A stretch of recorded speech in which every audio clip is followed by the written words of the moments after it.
महाराष्ट्र राज्य के उप मुख्यमंत्री राष्ट्रवादी कांग्रेस पार्टी के अध्यक्ष अजीत पवार के जन्मदिन के अवसर पर मंगलवार 22 जुलाई को अलग अलग कार्यक्रमों का आयोजन कलमनुरी शहर में किया गया था, जिनमें कलमनुरी उपजिला सरकारी अस्पताल में मरीजों के बीच फल बांटे गए, तो वहीं डॉक्टरों व आरोग्य सेवकों का सत्कार किया गया।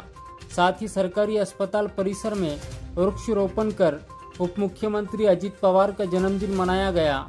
इस समय डॉक्टर दिलीप मस्के नाईक, डॉक्टर वसंत पतंगे, शिवाजीराव शिंदे, पूर्व उपनगर अध्यक्ष मोहम्मद नाजिम रजवी, अयूब पठान, कैलाश खिल्लारे, शेख मुश्ताक, शहर अध्यक्ष आवेश पठान, अब्दुल माबूद अशरफी, हफीज मामू, शेख अफजल, शेख साजिद, शेख सोहेल, डॉक्टर पतंगे, अनीस लाला, उत्तम कुरुड़े, सैयद मुजफ्फर, सकलैन रजा के साथ राष्ट्रवादी कांग्रेस पार्टी अजीत पवार गुट के पदाधिकारी व कार्यकर्ता बड़ी संख्या में उपस्थित थे।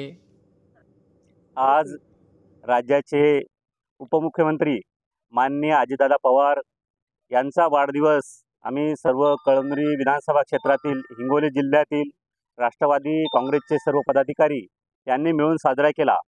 आज येथे कळमनुरी शहरातील सरकारी दवाखान्यामध्ये सर्वांनी मिळून रुग्णांना फळं वाटलेत आणि त्याचबरोबर या सरकारी दवाखान्याच्या परिसरामध्ये वृक्षारोपण केलं आणि या 10-15 दिवसामध्ये महिन्यापेक्षा पुढच्या महिन्यामध्ये आमचे माजी नगर उपाध्यक्ष नाजिमभाई यांच्यातर्फे दरवर्षी अजितदादांचा वाढदिवस साजरा केला जातो।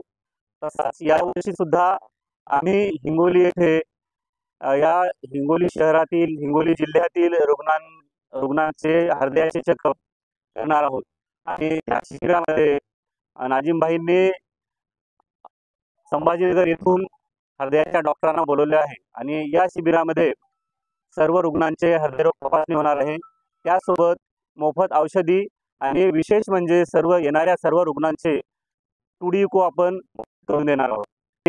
या शिबिरासोबतच आम्ही सर्वांनी येथे जे आरोग्य सेवक आहेत, डॉक्टर आहेत, सिस्टर आहेत आणि कर्मचारी आहेत यांचा सत्कार केलेला आहे।